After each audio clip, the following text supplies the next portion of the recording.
Hello everyone, welcome to True Chilling Tales. I've made this video to help you fall asleep. Before you do that, please like the video and subscribe to the channel. Let me know what time it is with you and where you're watching from in the comments too. Now lay back, relax, and settle in for some chilling stories. So last Friday, I had a little time to kill before picking my kids up from school, and it was a gorgeous day. So I decided to spend some time cruising some back roads in my hometown, small, rural, listening to music.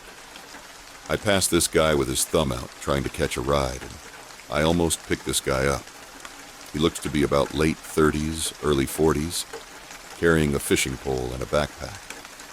Pretty innocent looking, I guess. But see, I'm a lone female, and have been taught with hundreds of hitchhiker gone wrong stories that you just keep driving. So I kept driving. And as I'm driving, I'm having this internal dialogue of guilt about my decision not to pick up this guy. You know, if I was hitchhiking, I'd hope someone would pick me up, and I mean, really, what's the worst that could happen?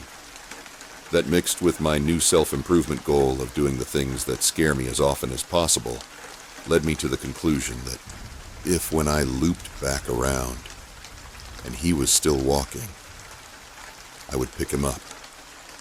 Sure enough, about 10 minutes later, he was still there. I was feeling a little nervous pulling over getting him, but what was I going to do? Peel out while he was trying to get in my vehicle. As soon as he gets in, I realize I have probably made a horrible mistake. 1, because he seemed like he was tweaking balls and smelled god-awful. 2, because this dude was looking at me like I was a feast and he was starved. I didn't realize exactly how rattled I was with my decision until he asked me for a smoke, and my hands were shaking so bad I barely pulled one out of my pack without breaking it. Driving made it easier to hide my nerves, but I was internally freaking out and trying to decide how I would beat this guy's ass if he tried anything. His name is Wayne, and he lives about 5 minutes from where I picked him up. Meanwhile, he's telling me how he lost his license due to DUIs and how he is living in this house with an old man. He tried to get him to come with him, but he didn't want to come, etc. He's also trying to talk me into hanging out at said house with him and come over and drink with him the next day. When I finally get him to his destination, it's a little shack-like thing surrounded by all these junk cars and shit. He gets out and is trying still to get me to come inside with him.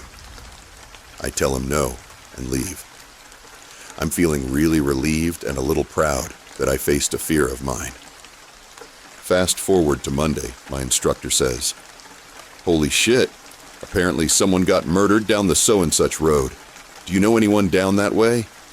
I say, "Wow, you know, that's really ironic. I took a hitchhiker down that road Friday. His name was Wayne, I think. Probably wasn't 15 minutes later when I see old Wayne's picture on Facebook saying the TBI has picked him up for stabbing someone to death at the very house I dropped him off at Friday. Graphic information of how he stabbed him in the lungs and the victim bled out in that little shack. And the old man he was living with doesn't even exist. I swear, I'll never pick up another hitchhiker in my life." I was about 11 when this happened. My older cousin Daniel, about 13, and I were playing hide and seek outside in my grandmother's yard. She owned a large farm in Tennessee, just over 1,000 acres. And I grew up there my entire life, and so did Daniel. So it was nothing for us to wander off and play in areas that probably weren't very safe for the average kid, but we knew the property like the back of our hand. It just so happened that the day before this happened, a lot of trees were cut down to make room for a new mobile home by the roadside that she intended to rent out for extra income. Daniel and I naturally gravitated toward this new, unfamiliar landscape to play, because it was something new to explore. All of the trees had been stripped of their branches and placed in logging trucks and hauled off. The branches, however, were all piled in a tangled mess about 50 feet wide and 15 feet tall. They were packed so densely that you couldn't see through them from one side to the other. It was during about the half-hour mark, when it was my turn to find Daniel, that I began to suspect that he was hiding in the woods, deeper than our stated rules allowed. I remember calling his name for several minutes and hearing nothing but a quiet giggle coming from the woods. I was in the newly cut clearing, looking into the woods and getting more upset by the minute. Finally, I announced as loudly as I could that if he wasn't going to play fairly, then I was going in to get a glass of tea and watch television with Grandma. I started back up the hill towards the house.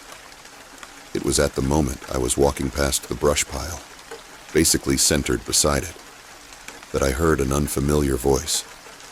"You gave up quickly." I stopped. I called out, "Daniel?" It didn't sound like Daniel, but the voice responded, "Yes, I am Daniel. I am inside of the limbs." I looked at the brush pile and didn't see anyone. Again, I heard the odd voice call out, "If you do not see me, then you have not found me, and I will have won the game." I stepped closer and yelled out to the voice, "Why are you talking so funny?"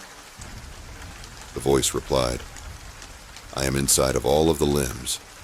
Look inside, and you will see me. Daniel." Something felt really strange about the way this guy was talking, but 11-year-old me just rationalized it, thinking, maybe his voice sounds different behind the shrubbery, and he sounds like he's talking funny because his voice sounds different. I stepped up to the edge of the brush pile and pulled the branches apart to look inside, and there was Daniel. His head was turned toward the top of the hill, but his body was facing me. I yelled out, "I caught you!" His head shifted toward me, and he had the single most disgusting smile I've ever seen to this very day. Imagine if someone has the absolute worst of intentions and they're trying to hide behind a fake, innocent smile to gain your trust, but they couldn't help their glee with the thought that they may have fooled you. That's the best way I can describe the smile. I was so shocked by this wicked facial expression on my cousin's face that I froze in place. The hairs on my neck and arms all raised, and I could suddenly feel my blood running through my body, like the temperature had dropped inside my veins. I stammered through my words. How did you get in there?" He responded, "I fell into the inside of the limbs, cousin. I will need you to give me help, or I will continue to be trapped." I didn't notice this time how oddly he phrased his sentences, and it only occurred to me afterward that his lips were not moving when he spoke. He never changed his face from the twisted, unnerving smile. I didn't immediately notice any of these things because I was too distracted by the large stick that was plunged deeply into the side of his neck. I noticed in that moment that he had a slow, steady, trickling stream of blood flowing from the half-dollar-sized stick in his neck and down across his right shoulder and down his chest. That was enough to jolt my feet awake, and before my brain realized I was trying to run, I was already halfway up the hill to my grandmother's house.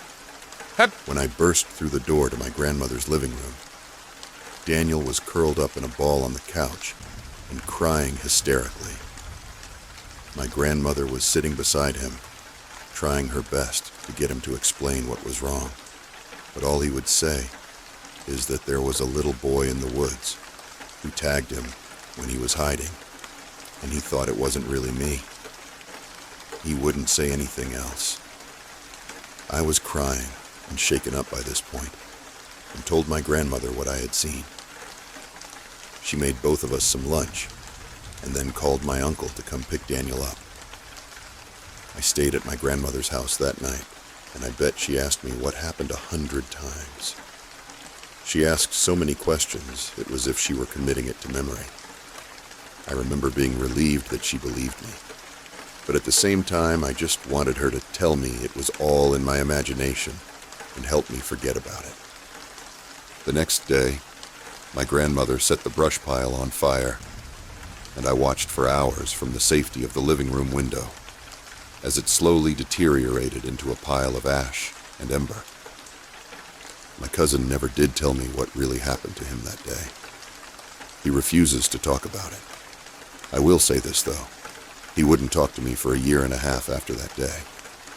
We were so close when we were little. But that event, whatever the hell it was, it drove a wedge between us that changed our relationship forever. This was a few years ago. My 33-me husband, 43 Freestreet, and I were getting gas late one night. This was a bit of a weird gas station, where two roads intersected at an angle, with the gas station being on the acute angle, if you can picture that. At the pump we chose, there were no working lights, and it was difficult to see directly from either road. We were driving a soft-top Jeep Wrangler, with all of the rear windows taken off. My husband got out to pump, and I was sitting in the passenger seat, looking at my phone. That's when I heard it.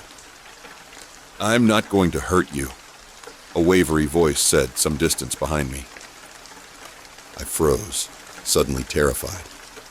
I turned around to look out the empty space where our back window used to be, and saw what appeared to be a homeless man a little ways off. He had slightly wild gray hair, a washed-out beanie, and an oversized jacket with lots of pockets that hid his hands.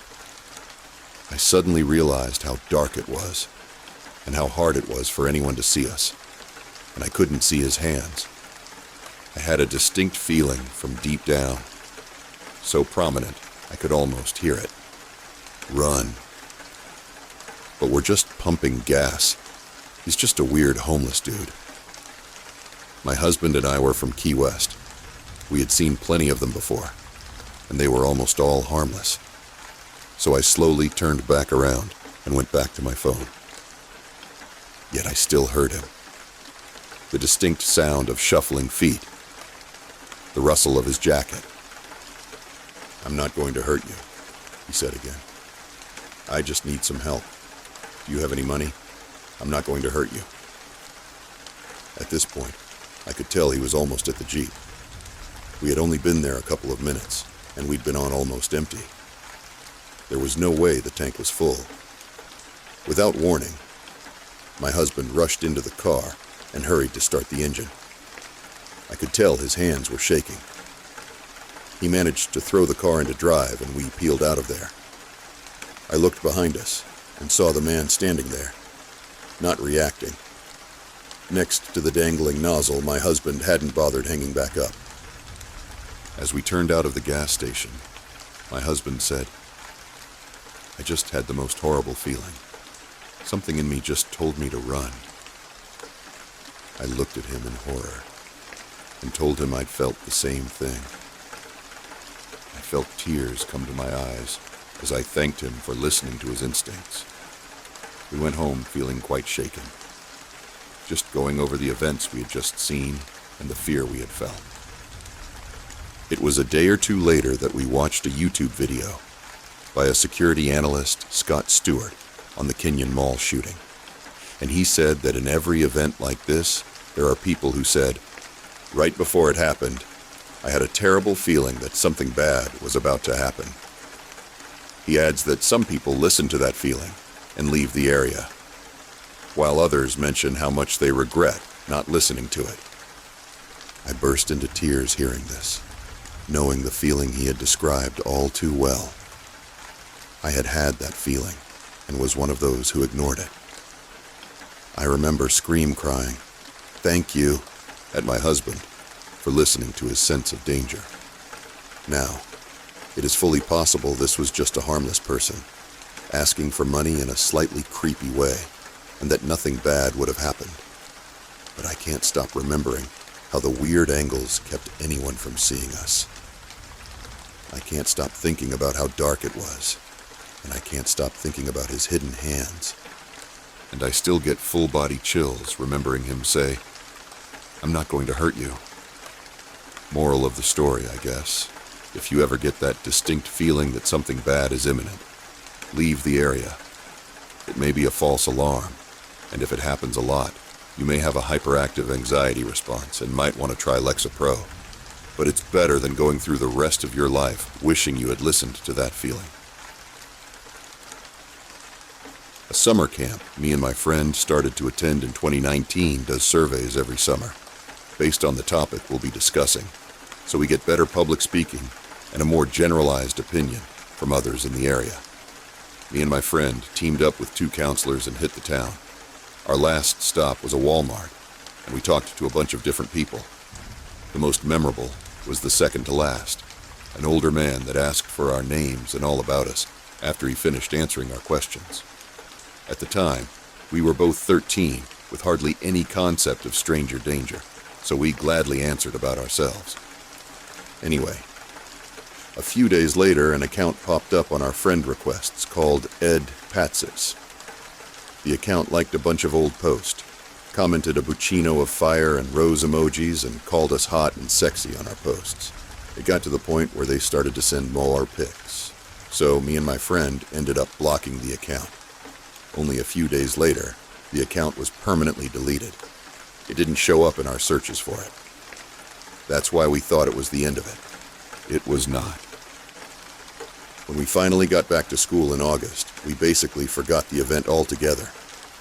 Yet, again, this time on both of our Facebook accounts, we got a notice from someone named Ed Patsis, wanting to be our friend. Immediately blocked that account again, but not before they had already commented lewd things on my baby pictures.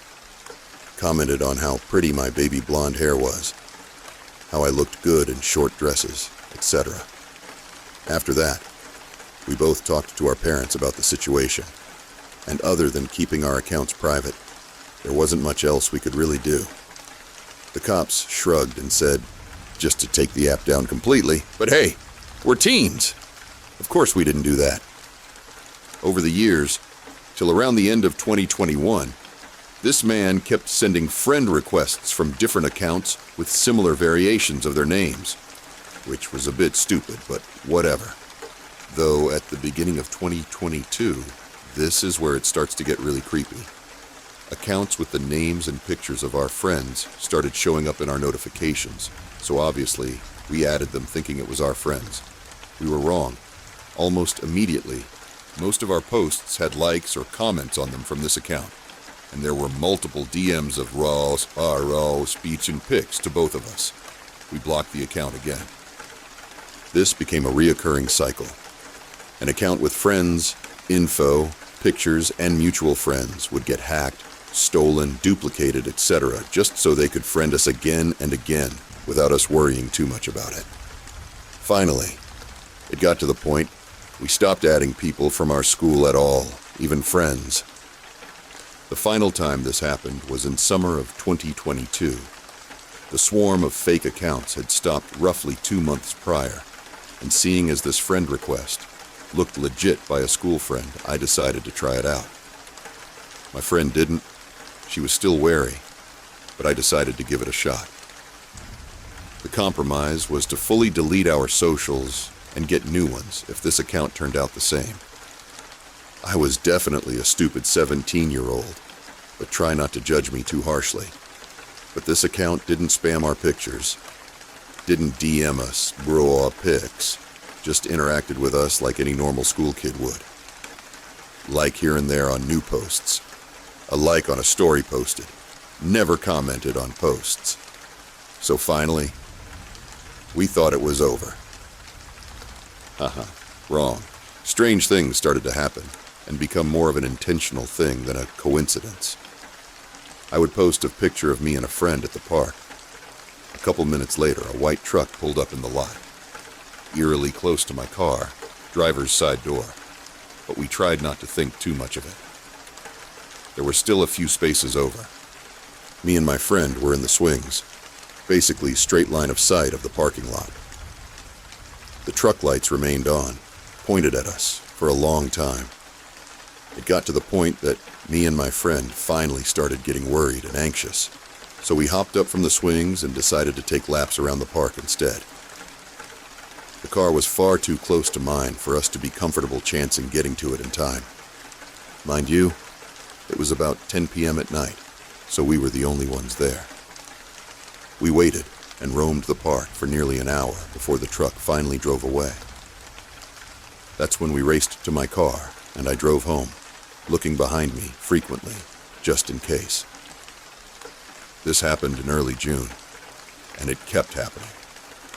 I didn't really notice it. Thought it was a one-off occurrence. It never dawned in my head that it happened after I posted pictures or said where I was with friends. But I started to see a white truck just about anywhere I posted about, even one that would wait outside my high school when I posted a story about my walk to my mom's store, only a mile from our school. Again, young and dumb. I didn't think the worst of it. I thought it was parent waiting for a kid. Plus, there is a bunch of people that own all kinds of variations of white trucks in my town. So, I never put much worrying into see them all the time. My friend never mentioned any white truck, and if we were together, we rarely saw any of them. But I started to get nervous of them. After one time I was walking to my mom's store. I decided to take a glance at the driver of the truck that sat near the car line every day after school. It was the same, if not a bit older, man from our Walmart survey trip of 2019. It was bizarre, definitely. We were never expecting to see him again, especially since we met him in a few towns over from our own. Yet, lo and behold, he was right there. That's when I walked, probably ran actually, to my mom's store. This kept happening, and I finally knew I was being stalked after seeing him that first time because I saw him everywhere on foot. Anyway, this post is getting long, so I'll fast forward to the last bit that happened on the last day of our shared summer camp in late July 2023. At this point, I was still 17, and since I was older than most of the new campers, I might as well have been considered a staff member. I drove kids to camp and home every night, and they paid me for the gas money, so I was cool with doing it. Didn't bother me, since they were in the same town as me, and there was others farther away. The counselors typically drove home. This day, I posted all the last day campfire pictures right before I left, so I could try and save my phone that was suffering from glitches, lack of data, and didn't let me communicate, call others, because my storage was too full. So I photo dumped a bunch of stuff, but it didn't fix the problem. My phone was essentially broken in all but name. It hardly worked, and I bought my current phone after this occurrence. On top of this, one of the older campers that visited on the last day, 19M, didn't have a phone either, but he was also in the car with me. In the back seat, I had 3 campers. One didn't have a phone either, and the other 2 were dead. One was charging theirs with my carport, but we didn't think much of it. Just turned on the radio full blast and gunned it back home. As I pulled off the back road of our camp up to the intersection, the light turned green, and we went forwards. In the lane next to us was a white truck that kept turning its brights on and off. It was a bit weird, so I sped up, but I didn't think much of it. Side note, my best friend, let's call her Anne for this, has a baby. Anne had her kid at 16, so at this point, her kid was nearly a year old, still very fussy in car rides and such. This becomes important later, because Anne was there for the last day of camp too. She left right before we did, when her baby became cranky. Eventually, I don't see the white truck behind me anymore, and I slow down a bit. It was nearly 9:30 p.m. at this point, late enough for the highway between our towns to be essentially empty. I have this back road that is a bit curvy that leads close to my house and directly to a rich neighborhood. It's the streets I typically take to get back to my house from camp, if I had no one to take home. And everyone that was a regular in my car called it the detour. It was quite pretty, with a bunch of full evergreen trees and wildlife. The kids, not really kids, but they acted like it.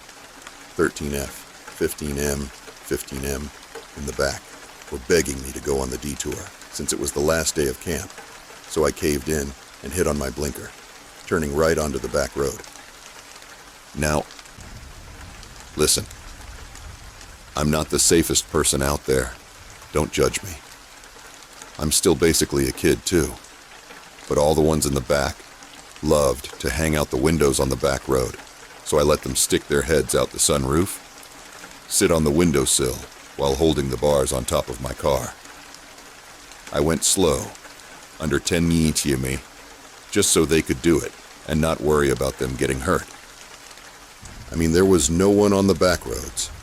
Cops never camped out on these streets, and I was going under the speed limit by like 20, so there wasn't really any harm in letting them stick out the windows. Eventually, I let them bully me into taking them around the rich neighborhoods that had cool water fountains and covered bridges on their streets. Apparently, one of the covered bridges caved in, so we had to go around on this super narrow street, right next to a large drainage ditch at least 15-20 feet deep. As we are going around it, a car comes up behind us. I assumed it was one of the people who lived in the neighborhood, so I was going to speed up to let them get to their house. Finally, we came to the four-way of the rich people street. Straight forward was a dead end, which is what I originally was going to do.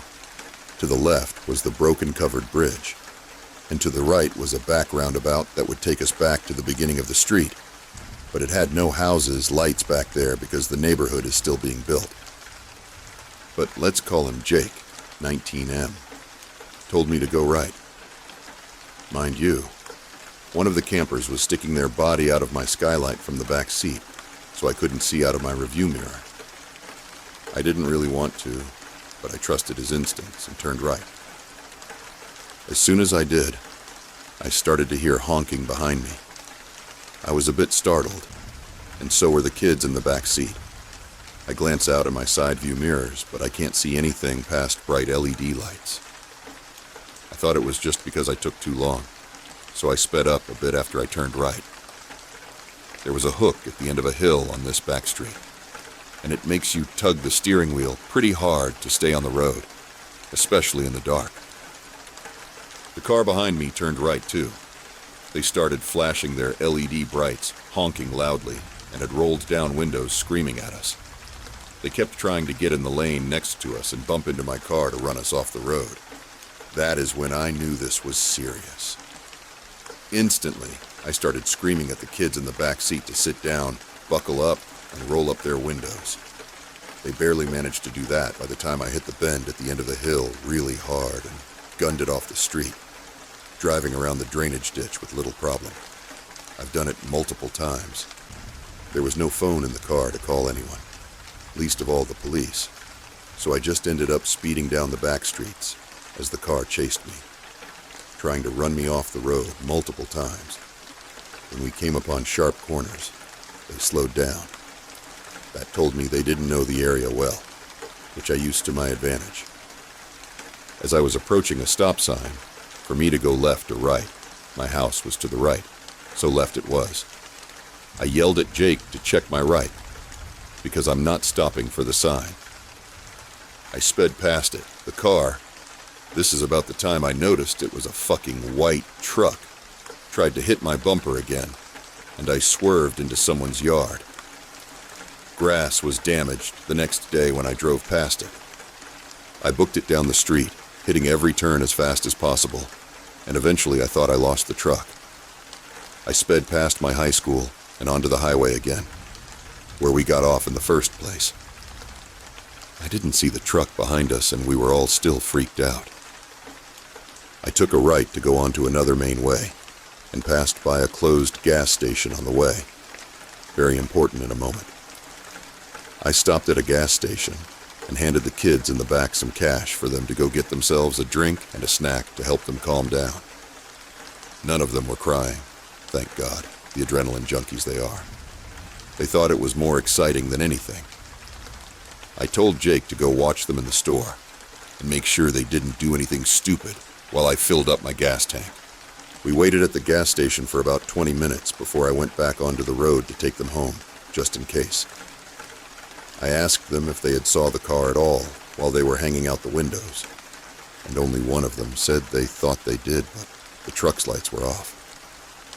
It was the same truck from a town or so over, from the intersection in front of the back road to our camp. They followed us for nearly 25 minutes. After I dropped all of them off, I was still a bit shaky and decided to try and see if my phone would call someone that I could talk to about what happened. The only contact that would load was Anne, since she was the last person I had talked to on our phones. With a stroke of luck, my phone actually let me call. She picked up, but all I could hear from her side of the line was her crying, obviously panicking. I asked her what was wrong, and lo and behold, she shares a story eerily similar to what just happened to me. Apparently, Anne's baby started crying so loud she could barely focus on the road, so she pulled into the closed gas station I mentioned earlier. Right outside our high school I sped past. She was giving her kid their bottle when a white truck pulled into the lot. Immediately she was weary because it was closed, and she was right. Less than 30 seconds later, this truck parked horizontally in front of Anne's car to block her in. She immediately started the car again, locked her doors, and pulled off over the grass curb, blocking her from the street. She was not chancing her baby at all. Anne told me the only thing she remembered was the man that we had saw years ago in that Walmart.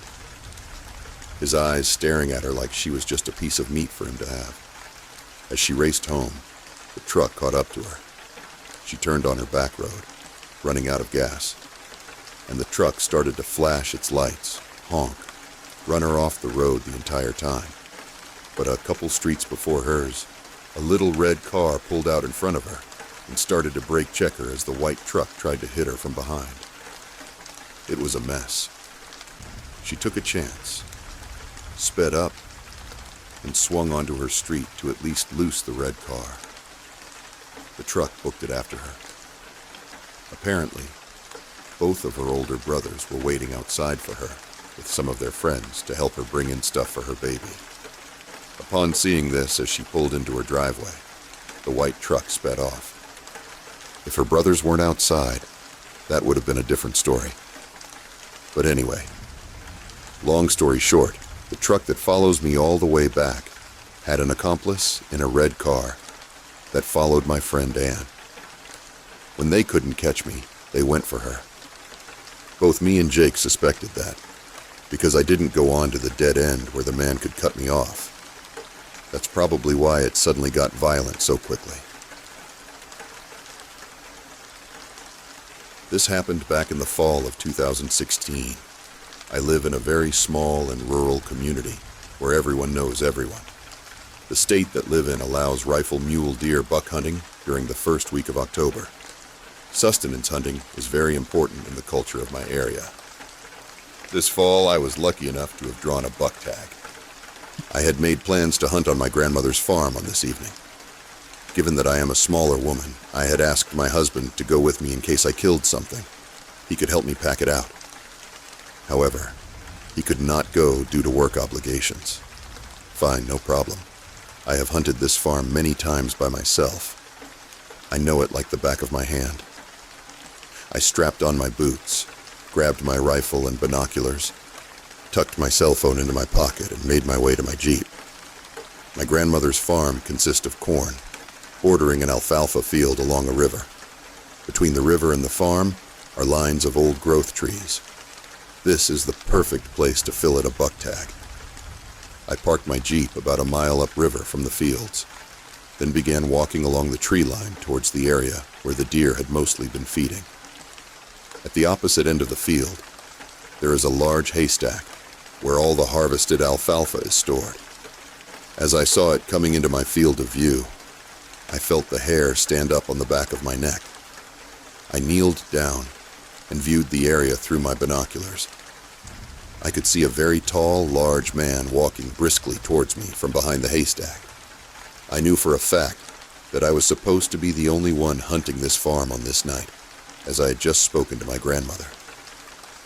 Something inside me told me I needed to get out of the area as fast as I could. I initially tried to turn around and walk back down the trees to my Jeep, but given that I have such short legs, This guy was quickly closing the gap quickly. He was still several hundred yards from me, so I decided to try to cross the river instead. I found that the river was too muddy and deep for me to safely cross. I thought my only option was to attempt to get signal on my cell phone, when he walked across a small ditch and disparaged from my line of sight. I quickly darted into the corn and kept quiet. I could hear him walking closer and closer. I desperately tried to call my husband. Back then, the closest cell towers were over 30 miles away, and cell service was extremely spotty.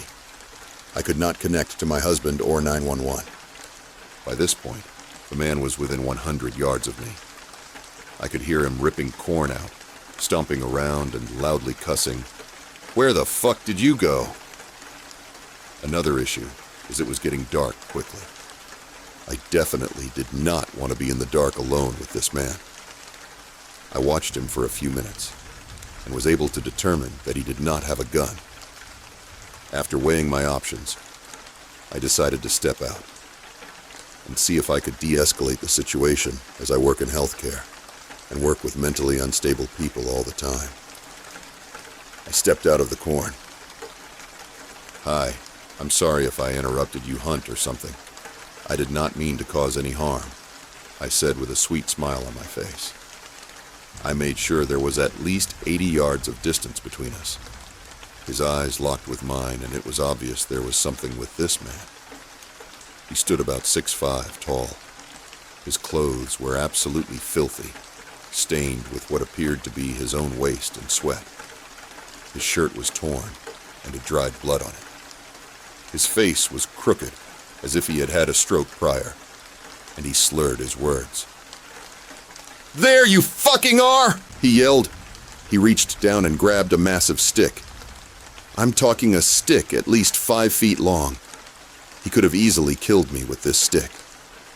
I stood my ground and grabbed my rifle from my back and pointed it at him. He stopped holding the stick. We looked at each other for a second when he began yelling. "Do you know whose farm you're on?" I stated, "Yes, this is my grandmother's farm.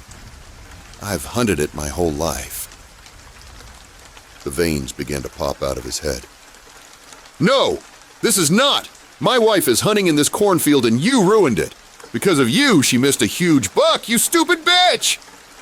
He became so enraged, he started making strange growling sounds and started spitting everywhere. I was running through the options in my head at this point, when he suddenly started to lunge at me. I turned the safety off my rifle and loudly stated, "Stop! I will shoot if I have to." He froze in his tracks and just stared at me for about 30 seconds before dropping the stick. He grunted loudly with his eyes darting around. "Listen, I don't want to have to do something we will both regret. I am very sorry I ruined your hunt. If you turn around and walk away from me, I will leave," I calmly explained. I could see his thinking hard about what to do next when he mumbled, "Fine," and turned around, stomping back towards the haystack. My heart was about to beat out of my chest. I was not about to turn my back on this man, though. I watched until he walked distance away, and then I darted back into the corn. I thought back on how he said I spooked a massive buck and ruined his wife's hunt, but that did not make any sense. I had a good view of the whole field, and there were no deer present. I decided to observe him through my binoculars. I watched him climb up to the haystack and get into a small 2-door white car. He quickly peeled out of the haystack lot. I was able to catch that the car had California license plates, but nothing more. I live nowhere near California. He took off down the road, and he was alone. No one else was in that vehicle. I ran back to my Jeep and locked myself in it. I sped home as fast as I could and told my husband what happened. I had never seen this man in my life, and neither had my husband based off my description. We live in a community of about 200 people. Born and raised here, we know everyone. I called our local sheriff, and they came out and took a statement. I took them to the haystack where he was parked and we found a knife lying on the ground. Of course, nothing could be done, as I was not able to get a plate number or a name from the man. To this day, I still have no idea what the man's intentions were, even though I could guess on a few. It's been 8 years, and I have never seen this man again. I also decided that I'd be hunting with a buddy from then on. My family and I decided to finally take a vacation. We didn't travel much, so the idea of going somewhere nearby yet otherworldly was thrilling. Our destination? Lake Tahoe. The trip began like any other. We drove from Western California to the northern shores of the lake. Everything was perfect. Almost. The whole family was there. Except my father, who would join us later because of work. The next morning, we went to the lake for some swimming. The Nevada side of the North Shore was stunning. Afterward, we returned to our cozy little Airbnb cabin. The following day, we revisited the same beach. This time, my uncle introduced us to some rocks he'd discovered for cliff jumping. He and his wife paddled us to the area using their boards. The rocks were nestled in a secluded cove, only accessible by water. It was exhilarating, climbing and leaping into the deep, cold lake. One rock stood out, a giant, far into the lake, too distant and daunting for us to attempt. Still, we made a mental note of it before paddling back to shore. Later that afternoon, my father finally arrived. We excitedly recounted our rock-jumping adventure, and he seemed especially eager to try. Everyone else was too tired, so it was just me and him. Without a paddleboard, we would have to swim from rock to rock. At first, it was simple. Swim, climb, jump, repeat. Then my father, ever the daredevil, pushed me to tackle the massive rock far out in the lake. I hesitated but didn't want to show fear, so I agreed. The swim to the big rock felt endless. I was usually a strong swimmer, but something about that stretch was unnerving, like the lake was pulling me down. When we finally reached it, the jagged surface was hard to climb. My dad hoisted me up, and together we stood on top. The rock was even larger up close, towering above the water. He volunteered to jump first. Watching him leap felt surreal. He fell for what seemed like ages before hitting the water with a resounding slap. Then nothing. Seconds stretched painfully. He didn't surface. My chest tightened, panic creeping in. Suddenly, he emerged, gasping, his face a ghostly shade of pale. "Are you okay?" I called out, my voice cracking. He looked up, his expression strained, almost hollow, before forcing a weak smile. "Yeah," he laughed nervously. "Big jump, huh?" His laugh didn't reach his eyes. Still, he insisted I jump too. Reluctantly, I did. The drop wasn't as terrifying as I'd expected, but something about the water felt wrong, cold, heavy, almost alive. When I resurfaced, my dad was frantically urging me to hurry back. His desperation was contagious. We swam back in silence, his pace feverish. When we returned to the beach, my dad pulled my mother and grandparents aside. Their hushed conversation grew tense, their faces darkening. I sat alone, confused, until sirens wailed in the distance. Minutes later, an ambulance and police cars arrived at the beach parking lot. The trip continued uneventfully after that. Or so I thought. It wasn't until 2 years later that I learned the truth, what my father had seen beneath the surface of that massive rock. A body, bloated, lifeless, drifting in the shadows below. To this day, he refuses to talk about it. We haven't been back to Tahoe, and we never will. I was browsing Marketplace when I came across an ad for an SUV, a Saturn Vue, in great condition. But here's the kicker. It was priced at about 50% below market value. I thought, this has to be a scam. But curiosity got the better of me. The ad had a phone number, so I called it.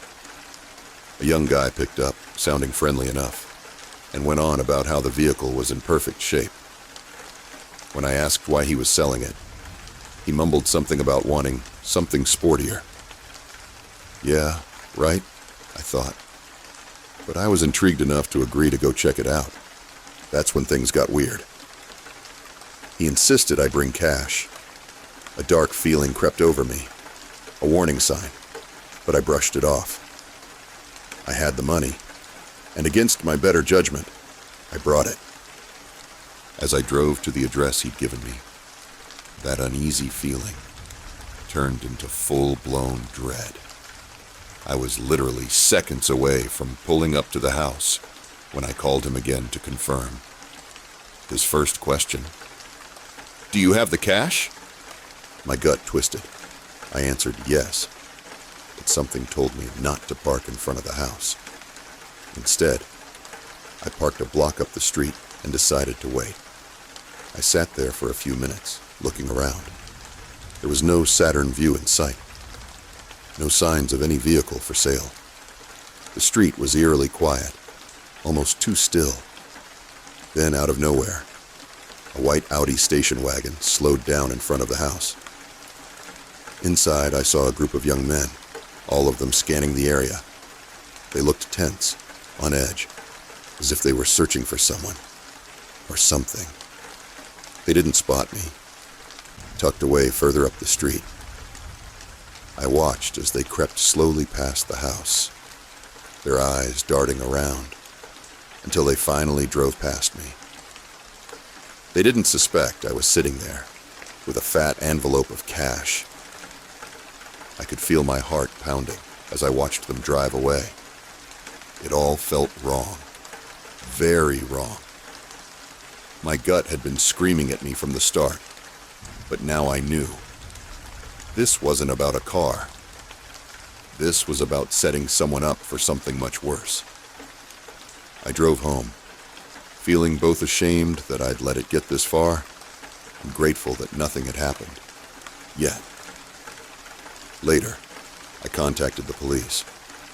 I gave them the ad number, the phone number, and told them exactly what had happened. I insisted they do something before someone got hurt. Days passed, and to my knowledge, they did nothing.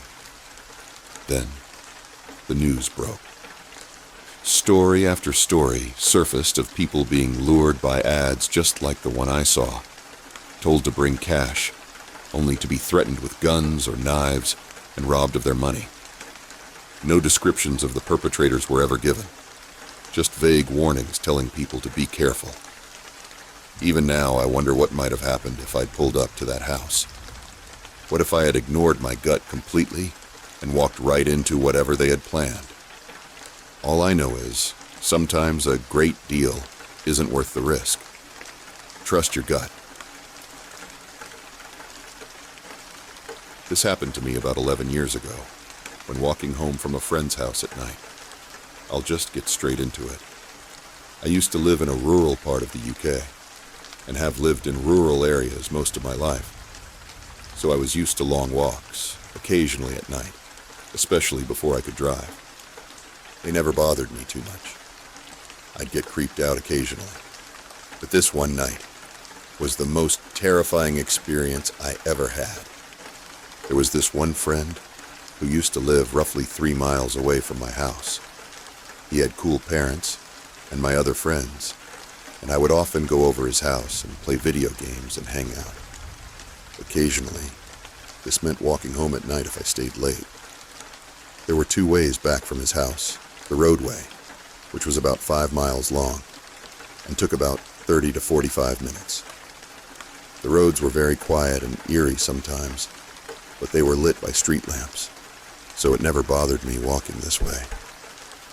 The other way was a shortcut through some woods, which took off about 2 miles, and the wooded bit was about a mile or so long. I often favored the wooded shortcut, and have probably walked it over 100 times. The woods were dark, however, combined with the lack of ambient light due to living in a rural area, and you had absolute abyssal darkness. Luckily, most of the time I had my phone light to walk with, but sometimes my phone would die or the battery would be so low, the flash wouldn't work, and I'd have to use my screen light. As you've probably guessed by now, this was one of those occasions. I remember my friends and I had just finished watching a film. It was nearing 10 p.m., so we all left my friend's house and headed our separate ways home. I contemplated briefly which way I should go and decided to take the shortcut through the woods. I started walking away from his house and towards the path that headed into the woods. The streetlights dimmed as I entered the fields before the woods. I glanced at my phone and saw my battery was really low. Only enough power left for a couple of minutes of flash, and then I'd have to use my screen for light. That wouldn't last the whole way either. As I saw the tree line approaching, I switched on the flash and followed the well-trodden path into the dark. To my dismay, my light died within seconds of entering, and I flipped my phone over to try and shine the way using the screen. As I walked, I looked out for all of the familiar landmarks I was used to seeing to ensure I was heading in the right direction. Funky tree stump. Check. Half-fallen fir tree. Check. Enormous puddle I had to jump over. Check. All was going well. I was halfway through the woods when my phone completely died. I remember the moment it happened. I was engulfed in darkness. I'm not sure if you've experienced this level of darkness before, but it was so dark. I couldn't even see the outline of my hand centimeters in front of my face. Naturally, my pace slowed considerably, and I started holding my hand out in front of me to make sure I wasn't going to walk into a tree or something. I continued walking for another minute or so, until all of a sudden a pungent smell hit me. Cigarette smoke. I glanced around but couldn't see anything. Then I heard it. A cough. I wasn't alone. Thoughts raced through my head. Who would be out in the woods in the dark? Are they following me? Am I lost? I quickened my pace again, throwing a little caution to the wind. I carried on walking and tripped slightly on a branch. As I regained my balance, I heard another sound, branches breaking underfoot, what sounded like right behind me. The snapping turned into fast footsteps that grew louder and louder. I started sprinting. I felt the well-trodden path turn to brush. I felt branches, logs, and plants hitting my legs. It wasn't long before I fell. Hard. I was lying on the floor, holding my knee. I could still hear branches snapping around me and a voice muttering something. I didn't dare move. Then all of a sudden, they turned on a torch. I couldn't see anything, except for the beam of light, which seemed to be eaten quickly by the darkness of the forest. I lay motionless on the ground as the beam swept through the trees. I could still hear the person mumbling, a deep growl. The crunching of footfalls grew and grew. They were only several feet from me by this point. I couldn't breathe. The light went out. The snapping of branches grew, and then nothing. Quiet. My eyes were wide open, but I couldn't see anything. Then I could hear wheezing. Right. Above. Me. I wanted to cry. I wasn't sure if the person could see me or not. They could have been staring right at me and I wouldn't know. This carried on for about 5 minutes, until the crunching of leaves and snapping of twigs started up again, and got fainter and fainter as they moved away from me. I remained lying down for another 5 or 10 minutes, contemplating my escape. Like an idiot, I'd ran off the path and wasn't sure which way was back to it, or was home. I didn't really care, I thought. I was going to walk in one direction until I left the woods and get home from there. I knew as soon as I started moving again, if the person was still in the woods, they would hear me. Should I run or try and sneak out? I opted for the latter. I slowly rose to my feet, listening constantly to my surroundings, picked a direction and started walking. I wasn't perfectly quiet, but quiet enough to be sure I wouldn't be heard from too far away. I kept hearing snapping sounds and rustling in the distance, and every time I froze, I'd hold my breath until I was happy no one was there, and then start walking again. I repeated this pattern for what felt like an eternity, until eventually I found the path. I screamed for joy in my mind and sped up my pace. After another 10 minutes, I saw it. Light. Street lights filtering in through the trees. I'd never been so happy to see a meager street lamp, but as I progressed to the end of the woods, my heart sank. At the end of the path was a black silhouette, unmoving. Contrasted against the light background was the dark figure of a man. What should I do? Maybe it's a different person. Perhaps it's someone walking their dog. I froze and watched them silently, but they didn't move at all. They just stood there, like they were guarding the entrance to the woods. I didn't know what to do. By this point, I'd had enough. I was so close to getting out, I decided to just run straight towards the exit, straight towards them. I was a 6'feet young man. If they wanted to stop me, they'd have a hard job of it, I thought. So that's what I did. I started sprinting. The figure grew, and as I reached them, I stepped to the side. I heard someone growl, "Fuck," loudly, and felt something clip the back of my head and tug the back of my jacket. I cleared the sheep gate in one leap and sprinted into the light. I eventually stopped running when I could see the first house and looked back.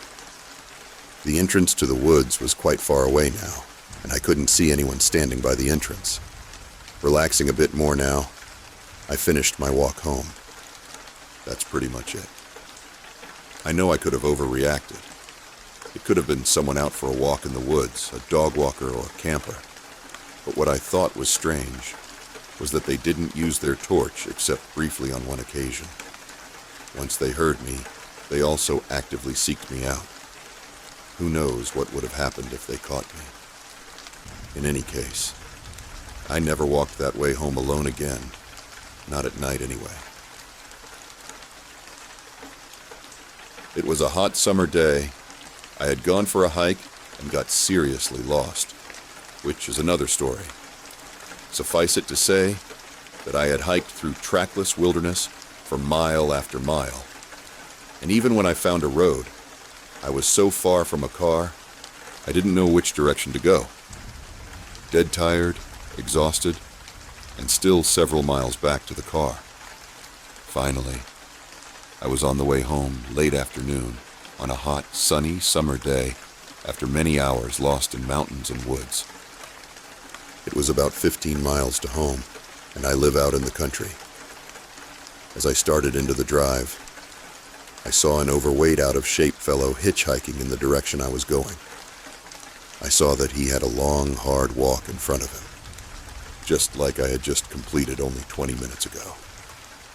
Of course, I felt sorry for the fella having a similar ordeal as I just had, and so I stopped and motioned for him to get in. I did not realize my ordeals for the day were not yet over. As he opened the door, he gave me a look, and we exchanged a greeting as he squeezed into the front seat.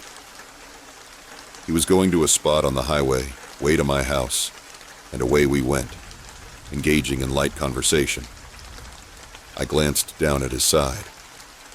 I noticed he had a prosthetic arm made of a hard, heavy ballistic plastic with a metal hook for grasping instead of a hand. From the conversation, he was an out-of-work construction heavy equipment operator whose house was undergoing a bank foreclosure. he was basically squatting illegally on his own property. Probably hitching around during the day to avoid the sheriff evicting him, and coming back in the evening to let himself into his basement. So basically a homeless vagrant, and a transient that still had a physical address. This didn't raise any red flags with me at the time, though. Maybe it should have. I have a repertoire of interesting stories I like tell. I dusted one off and told him a yarn or two to pass the miles and be friendly as it makes the ride easier. He listened politely, and I found he liked to talk a little bit himself. My tales must have encouraged him, because he began to tell me a very strange tale of his own. He began to relate to me that years ago, during what he claimed was one of the worst blizzards of the century. In his words, a woman had a bad accident on the U.S. route that went past his house. He said that she was badly injured from the accident and bleeding to death. His story continued, and he mentioned that the weather was so bad that the road was undrivable, but as a construction operator, he had a backhoe. He said that he loaded the injured woman into the bucket of the backhoe and drove her 30 miles through the freezing cold and blizzard to a major medical center and delivered her to the ER. That was a pretty odd tale, I thought. I am pretty street smart, having seen a lot of the world and some of the more dangerous places in it. I believe that he had changed up the story somewhat to protect the guilty. He wanted to share his story, but disguise his role or what had really happened. In other words, his story contained a kernel of truth, but he had changed a few details. I am quick to spot inconsistencies and also can analyze just as quickly. It comes with the street smarts, another word for the survival instinct. What I think is true was that a woman who was fatally injured, perhaps someone who had come to his door for help, I think that she died, and I think he used the bucket loader to bury the body. The why and wherefore, I could not guess at, but I had immediately gotten that impression. I did not have much time to think about it, as the drive was coming to an end. It may seem weird to you that I came to that conclusion, but perhaps what follows will convince you. As he ended his story, we had come to the turn for his house. As I turned into the long driveway, he had just ended his story, and now began to make improper propositions to me as to what he would like to have happen, amorously. I was a bit taken aback, but just simply told him politely that that was not my thing, and ended my conversation as we pulled up to his house, and he continued to insist. The problem was that he was not taking no as an answer. I realized things were rapidly getting out of hand, but I am a cool customer. When dealing with actual stress and danger, I'm pretty hardcore, which discourages most potential malefactors, but not this guy, which shows just how dangerous he was.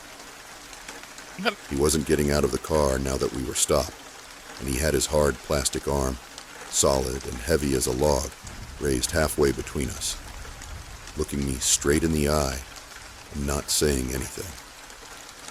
Having studied self-defense, I knew the deal. If I looked away or blinked, he would knock me out with the arm. He was formidable as well. He may have been fat, but he was a construction worker with large arms and muscles from a life of heavy work. The weight was all to his advantage in any struggle.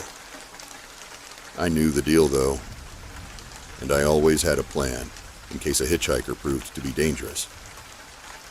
I had my seatbelt on, and he didn't. The plan was to floor the car into his house at about 60 and put him through the windshield. Even if I was injured or unconscious myself, hopefully, he would be worse. The idea was that the noise of a high-speed crash would bring neighbors to find out what happened, and I would also blare the horn. But I could see that if he went through the trouble on knocking me out for the purpose of a rape, that likely I would never wake up again. Someone this dangerous was not going to leave a witness that could put him in jail for the rest of his life. Likely he was a career criminal, and this was not his first rodeo.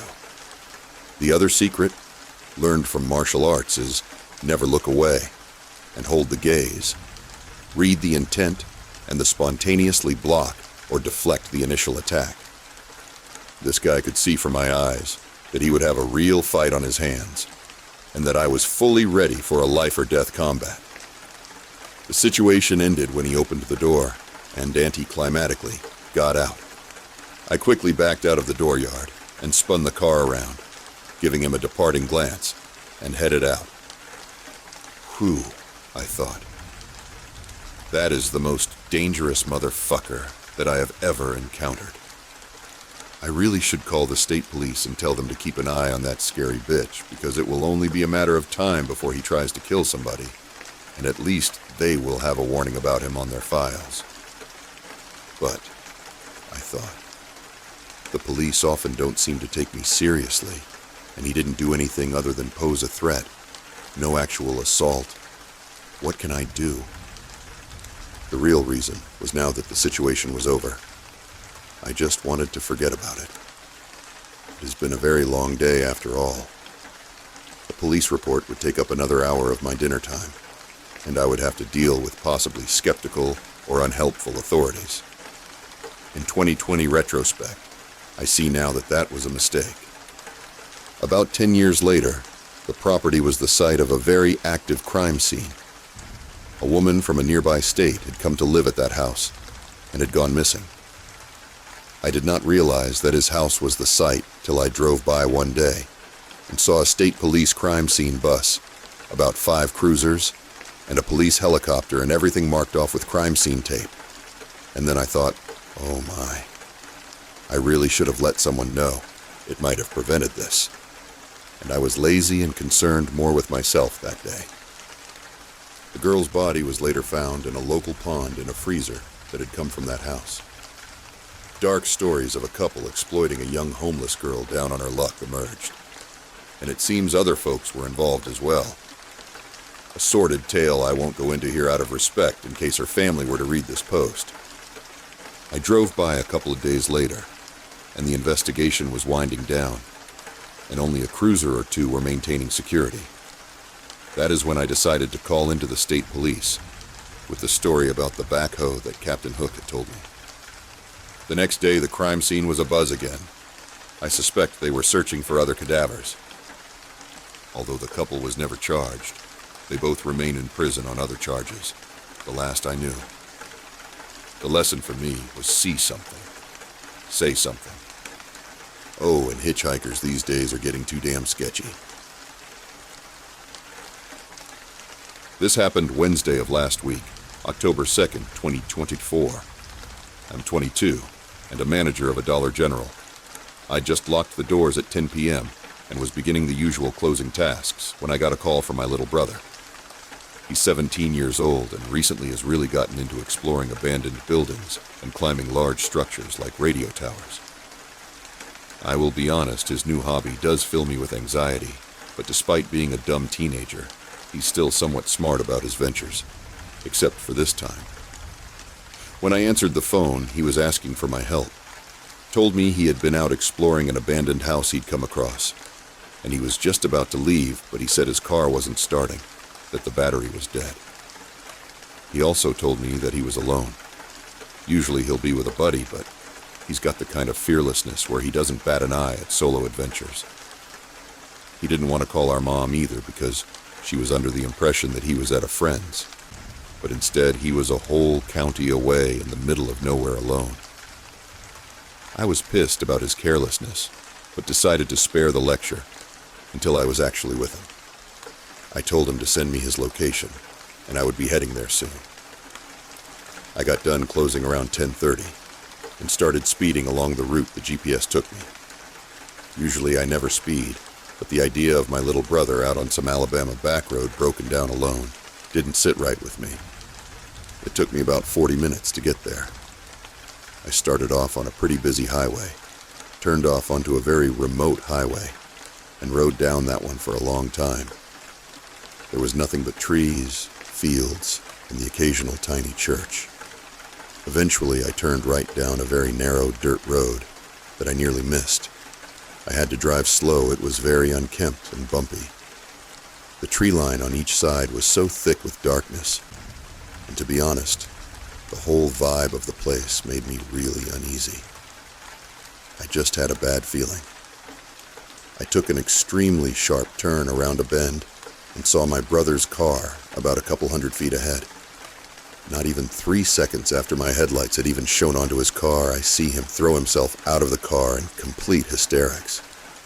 He's sprinting towards my car, screaming at the top of his lungs for me to unlock the doors. I come to a halt, and he jumps in and locks the door back, not even giving me time to process his distress. He starts shouting at me to get us out of here, and that there's someone else here. I'm an act first, ask questions later type of person, so I immediately turn us around and floor it off that road. I'd never ever seen him in such a panicked state before.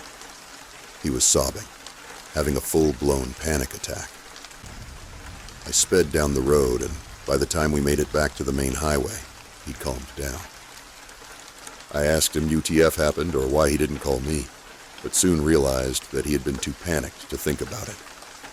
He said about 25 minutes after he called me asking for my help, he'd been sitting in his car listening to music and just staring off, when way down the road ahead of him, the figure of a man or human appeared. He said he was worried at first that maybe it was a landowner coming to yell at him, but instead, the figure just stood in the middle of the road, clearly looking at him.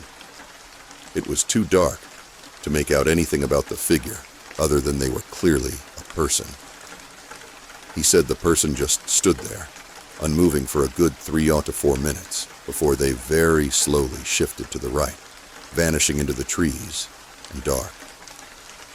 At this point, pure panic had already set in for him because he was sure they were staring at his car, and because of the unusual behavior of the figure. He said they didn't pop out of the trees until another 5 minutes had passed, but this time they had moved a good distance closer. He was fully freaking out now, thinking this person had to be messing with, or even worse, threatening him. He said he froze, his body not letting him do anything except stare out in terror. The figure continued to stand in the middle of the road, and then they shifted back into the tree line. He said the figure did it 2 more times. Each time they had inched a couple feet closer to his car. He said they'd been hiding in the trees again for about a minute once he saw my headlights behind him. The security of knowing I was there now is what gave him the courage to leap out of the car and make a break for it. Poor kid was so petrified he even left his phone behind in the car. We went back the next day around noon to jump the car off. My paranoid self even brought a weapon. The area was a lot less threatening in the daytime. The abandoned house could be seen through the trees to the left of the road, and to the right, a couple 100 yards behind us, was a smaller road that led to a small radio tower. Given it was bright out, and my urge to know what had happened, I poked around with my brother. Other than the house, thick trees along the road, and the tower, there was nothing but fields to either side of us. No sign of a barn, or farm, or anything. I even looked around the ground floor of the house. My suspicion was maybe a squatter. He missed in his venture was messing with him, but there was no sign of anyone actually living in the house. What unnerved me even more was the fact that around the back of the house, a good stretch of the ground was littered in bones. They looked like cow vertebrae. There were hundreds of cleanly cut vertebrae everywhere. There weren't even cows in any of the fields nearby. I went back to the road and trekked ahead past his car, down to the stretch where he said the person had been standing. It was a dirt, dusty road, so I was looking for footprints, any evidence that something was there, but there was nothing. After that, we jumped the car off. I dug into him a little bit, told him to never go exploring alone again, and then we left. I'm honestly at a loss. He's not the type of kid to make up stories like this. and also that level of distress I saw him in. I don't think anyone could fake either. I use a dating site to hopefully find a decent person to go out with and try to make connections. This dating site sadly has a lot of duds and very, very few decent folk available on there. However, I remained optimistic and kept going back to check messages and things. I received a message from a normal-looking guy who seemed to have a lot of good things going for him. After a bit of talking, I felt really comfortable giving him my personal phone number, something I rarely ever do. We talked on the phone and found we had many things in common. Both of us were nerdy and had some form of collection of nerdy things. At that point, I really wanted to meet him in person. So we set up a day to go out for some brunch at a local place. He told me he was excited to meet me, and I told him that I was excited too. On the day of the date, we had our lovely brunch and talked about various things. He was an extremely tall guy and built like an ox. It was almost a little intimidating, but I do like me some tall guys, so that didn't bother me much. After some time talking, he got a text from his mom asking him where he was at and that she needed him to come help her with his dad. He told me after the conversation with his mom that his dad was not doing well and was basically in hospice care at home. I gave my condolences and said it was fine to cut the date off short so he could go take care of his dad. I even told him I'd like to see him again sometime soon when he was able to, which he felt the same about. As we left the restaurant and I headed for my car, we ended up stopping for a short time and conversed just a little longer, but then, all of a sudden, he asked me if I wanted to feel him. I was taken aback by what he said and asked him what he meant. It was so out of nowhere that I didn't think he meant his groin. I looked around nervously from the parking lot, looking to see if there was anyone nearby that I could flag down for help. Sadly, there was no one, and so my attention turned back to him, afraid of what he might do, and him waiting there expectantly for me to touch him. I shakily reached my hand and tried to aim not directly upon his crotch. Then I announced, "Oh yeah, ha ha ha, sure can feel it." I laughed nervously and lied, but then he forcefully grabbed my hand and brought it to his groin. Thankfully, I still didn't feel it, as I still kind of aimed offset. He asked me if I felt it now, and I lied once again and said, yeah, I felt it. I was so afraid and was at a loss for words. He towered over me like a skyscraper. If he wanted to, he could have easily lifted me up, put a hand over my mouth, and shoved me into his car without breaking a sweat. To cut the awkward silence, I said, well, I better go now. He said goodbye and left to go to his car, and I torpedoed into my own car and locked the door as soon as I sat on the seat. My hands shook as I gripped the steering wheel and headed home, glancing into my rear mirror to make sure he had not followed me. When I got home, I washed my hands thoroughly, even though I didn't actually touch him. Just the thought of it made me sick, and washing my hands made me feel at least slightly better than before. After that day, I never texted him back or answered his phone call. Now, here's where things got more scary. So, I knew what his name was, and he had mentioned what his dad's name was, but on my own, I discovered what his middle and last name happened to be. I then used his full name to look up any sort of criminal report or any information I could obtain about him. I needed to know everything, especially if he was a criminal. The first thing I saw with his full name was an article about a woman whose body was found on the side of the highway in a sleeping bag or a black bag. As I read the article, I noticed certain names being used. First off, his name. It matched. Then later in the article, after reading about what he had done to the woman, they had a portion where the journalist spoke with his parents. Then his dad's nickname came up, the same name he told me his dad's was. To seal the deal that this was the same guy was that the dates and his age matched up. He went to prison for only 10 or less years.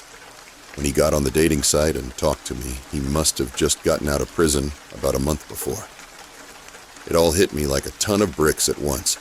I just went on a date with a man who killed a woman, and he never told me. Had I known beforehand, I never, ever would have gone out on a date with him.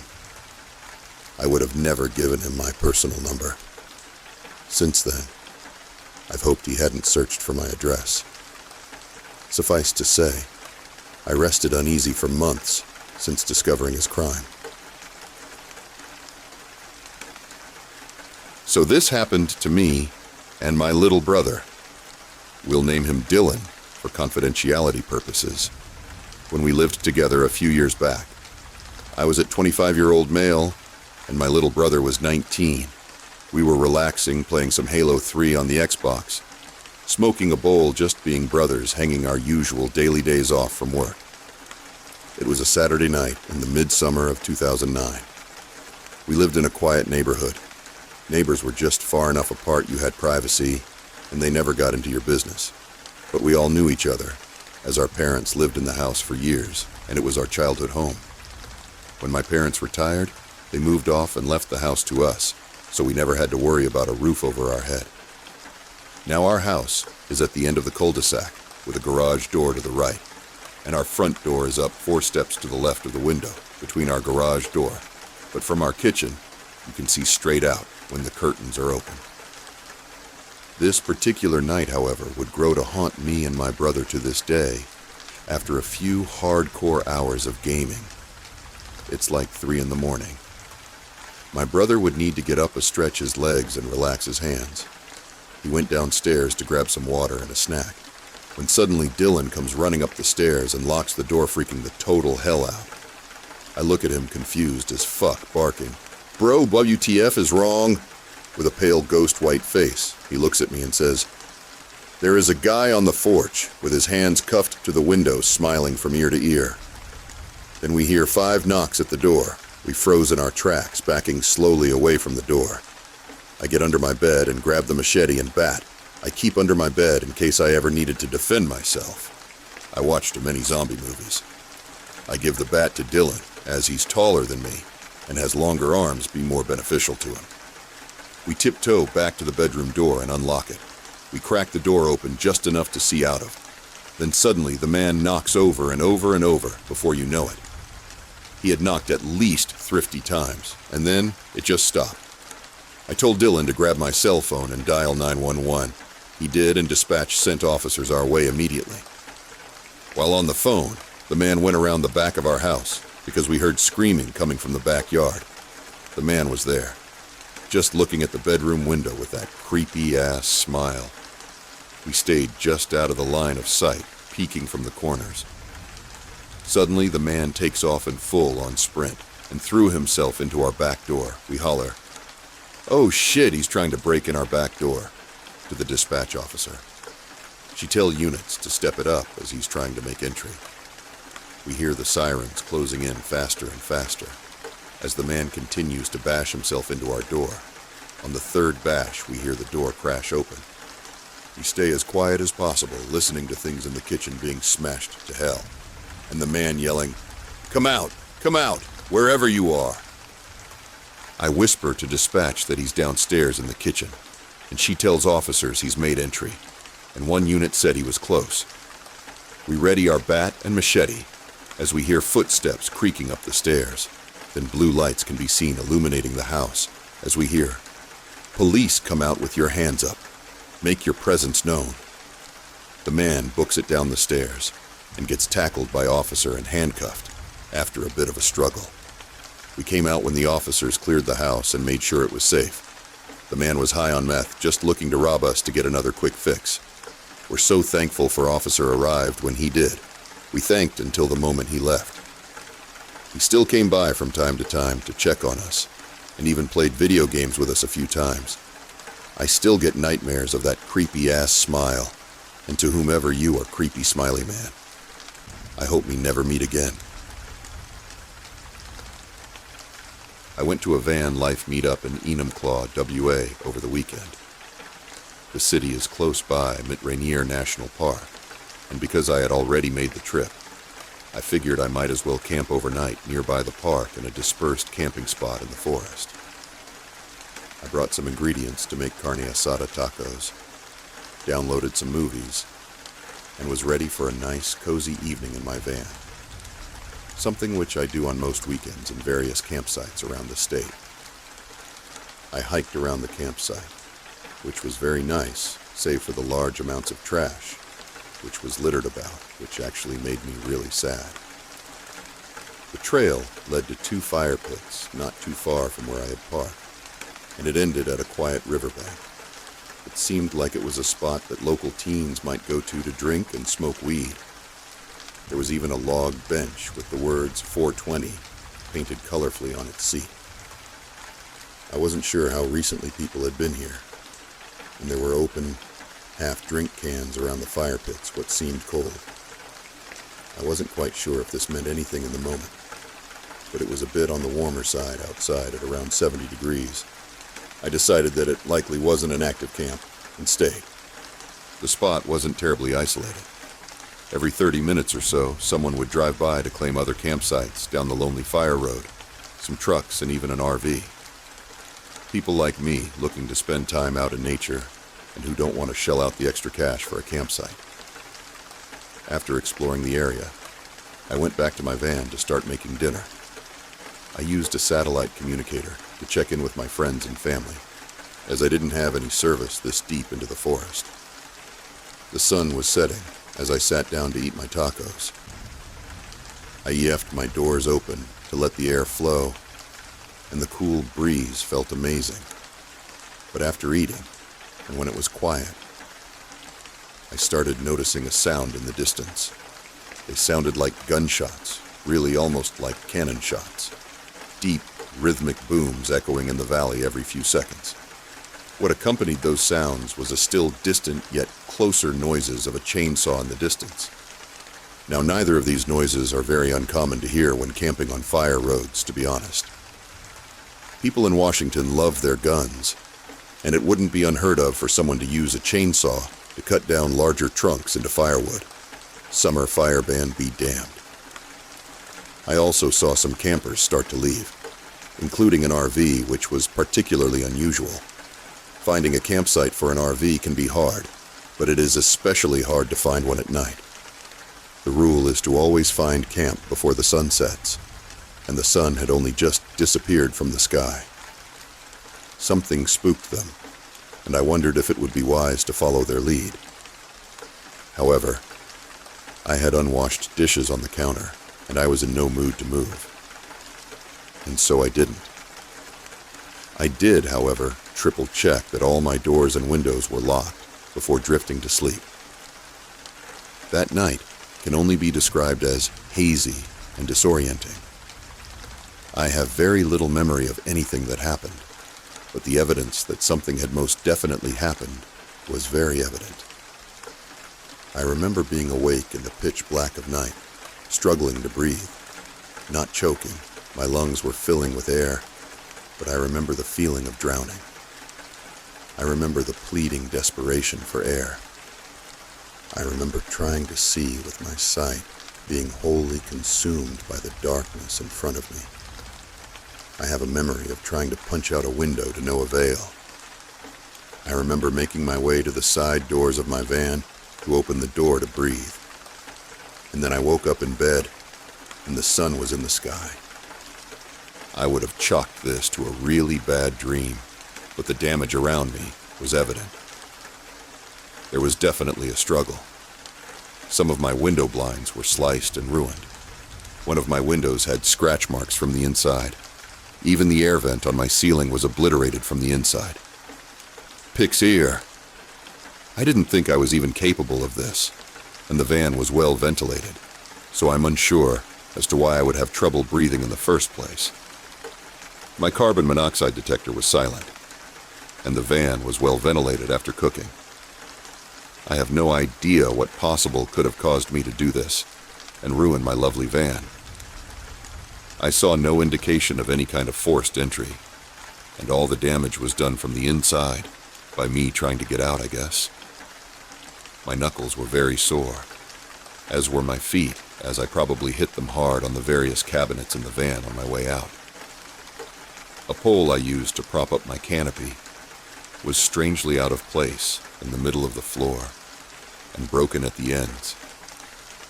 I have never had any form of night terrors or sleepwalking before this, except for one incident, also nearby Mount Rainier National Park. A few months ago, my friends and I were driving through Enumclaw, trying to find a camping spot we might be able to post up at. It was nighttime already, and as I said before, finding camp at night can be pretty difficult.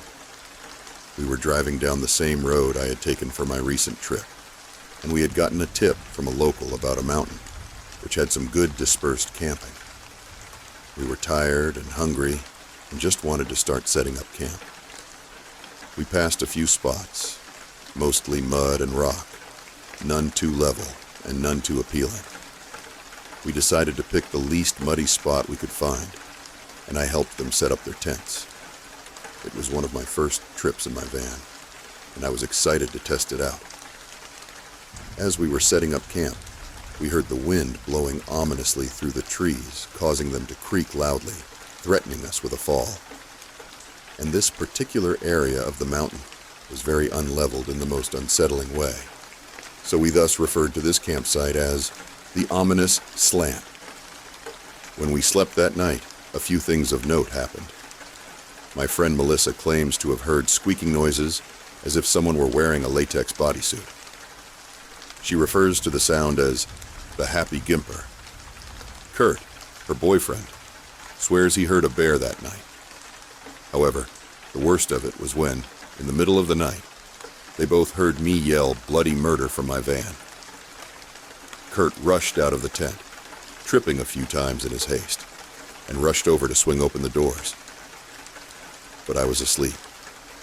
He asked what was wrong, and he thought that someone was attacking me. I had no idea what he was talking about.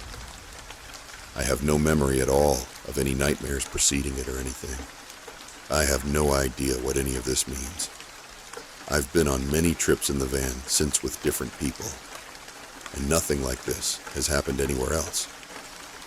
It has only happened when I've been in Mount Rainier National Park.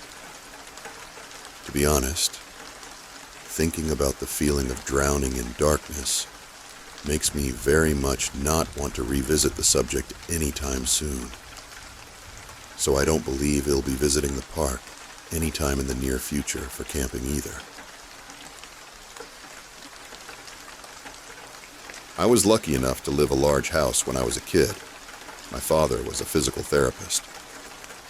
My house had a side room towards the back side of the first floor. My siblings called it the second living room, because that's basically what it was. It had an old recliner, a small table, and a mid-sized couch. That's it. We hardly ever sat in there. One morning, I woke up sick. Told my mom, and she told me to take the day off from school and stay home. My siblings had to be at school, and my parents worked, so that meant I had the house to myself. I laid around in bed for a few hours, until around 10:30 a.m., when I heard steady walking coming from my first floor. I thought nothing of it at first, as I just assumed maybe my mom went in late like she did sometimes.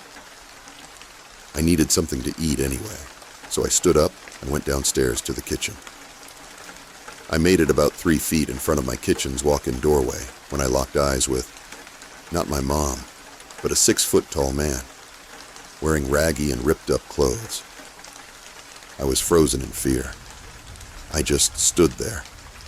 It was only for a few seconds, but it felt like hours had passed.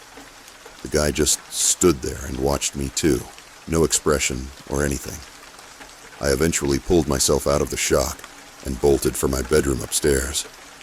I didn't hear him following me, but I got into my bedroom and locked the door and moved my dresser in front of it anyway. I pulled out my phone, and instead of calling 911 like I should have done, I called my mom. I screamed into the phone, telling her someone was in the house trying to kill me.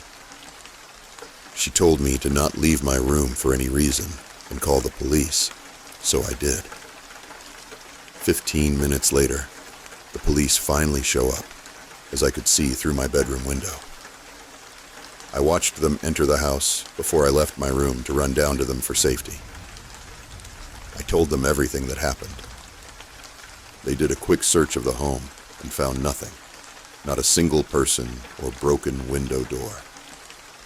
My parents both came home shortly after and were absolutely furious that the guy was not caught. I was extremely angry as well, but also relieved I was alive. The police began packing their things, but as one of the last officers was on the way out, he noticed a Walmart bag sticking out from under our couch. It was that damn couch in the side room. And well, what do you know? We found hundreds of trash bags and week-old rotting food under the coach, along with some other personal items like wipes, water bottles, and even a bag of piss. A fucking bag of piss. Whoever that man in the kitchen was had been living under our couch for weeks. I can't comprehend how none of my family members smelled any of the garbage that was piled up under there the entire time. The fact he never made a single noise under there also baffles the hell out of me. We've since cleaned that room out completely and turned it into a breakfast nook with wooden chairs, so no more shitheads can break in and find free housing in them. I go off to college in a few months, so I won't have to live in fear of that incident happening again much longer. But I still think about it every time I wake up with a cough. I was in the USAF stationed in Omaha in the late 80s. At the time, I hung with my roommate and another friend. My name is Tracy. My roommate's name was Tracy. The girl we hung out with name was Stacy. When we were together, everyone always thought we were lying and being the silly teenagers we were. We always found it funny. One weekend, we decided to take a road trip to Kansas City, Missouri. We were speeding down the highway, laughing and singing at the top of our lungs. We were happy and having the time of our lives. Stacy was driving, and she had a bit of a lead foot. She must have been going too fast because before long, a state trooper pulled up behind us and turned on his lights. Stacy immediately pulled over. By the time the officer made it to her window, she already had her license and registration in hand and the window down. The officer looked at her and then looked at me and Tracy. He then said, "I want you to follow me. Don't try to run off or y'all will be going to jail." He then turned, walked back to his car, and got in it. Needless to say, the three of us were puzzled and talking amongst ourselves, wondering why he just didn't take Stacy's identification and write her a ticket. The officer pulled out slowly, and we dropped in behind him and followed him down the road. He drove a few miles, then exited the highway. He drove a little ways and turned onto a dirt road that was surrounded by stalks of corn. We all stopped talking as we became more alarmed. However, being young, scared, and since he was a police officer, we continued to follow him. The officer drove for some time down this dirt road and then pulled into an area that had a big beat-up old barn. As he stopped, and we stopped behind him, a group of men with shotguns exited the barn. It wasn't until that point did we realize we were in mortal danger and panic set in. The officer walked back to our car and told Stacy to get out and follow him to his car. As she got out, she looked at me and Tracy, and there was sheer terror on her face. She followed him to his car, and he motioned her to get in on the passenger side. She did. Tracy and I were crying, and as the armed men stood on the side of the car looking at us, We began quietly praying for God to protect the three of us. We prayed that Stacy wasn't being hurt, and somehow they would let us leave. After some minutes, Stacy bolted out of the officer's car and ran back to the car and jumped in the driver's seat. She was crying hysterically. So, of course, Tracy and I began crying harder. The officer got out of his car and walked back to our car, this time to Tracy's window, as she was in the front passenger seat. He asked, "Is it true all y'all are in the Air Force?" To which Tracy replied, "Yes, sir." The officer calmly said, "Get out of here and go back to where y'all came from. I better not see y'all again." As soon as he finished, Stacy turned on the car, whipped it around, and sped back down the dirt road. She somehow navigated back to the highway. As she drove back toward the base, the silence was only broken by an occasional sob from one of us. Stacy drove for a while, and as soon as we crossed back over into Nebraska, she pulled over on the side of the highway. Then she began to sob heavily. Tracy and I hugged her and asked if she was hurt in any way. She shook her head no. She wasn't hurt. After she calmed down enough, she told us what happened in the police car. After she got in the car, she offered the officer her identification and told him she was sorry for speeding. He took her information and then asked her, "What are you doing with those two N-words?" Stacy was white. She explained that we were on a road trip. He then told her that if she would do certain favors for him, he might let us go with a warning. At that, Stacy had a complete meltdown. I guess while he was waiting for her to calm down, he finally looked at her identification and saw that she also had given him her military ID. He asked her if we all were in the military, and between sobs, she said we were. He asked where we were stationed, and she told him off at AFB. He then told her to go back to her car. As we sat there after Stacy told us what occurred, I think it hit all three of us at the same time that the only thing that saved us was that we were in the military and stationed at a nearby base. We hugged each other and cried until we could not cry anymore. We didn't report what had happened. Again, we were teenagers and didn't think we would be believed over a law enforcement officer. We never talked about it after that day. That incident has haunted me for years. All of the what-ifs. But as I have gotten older, what haunts me more is the thought that others may not have been as lucky as we were.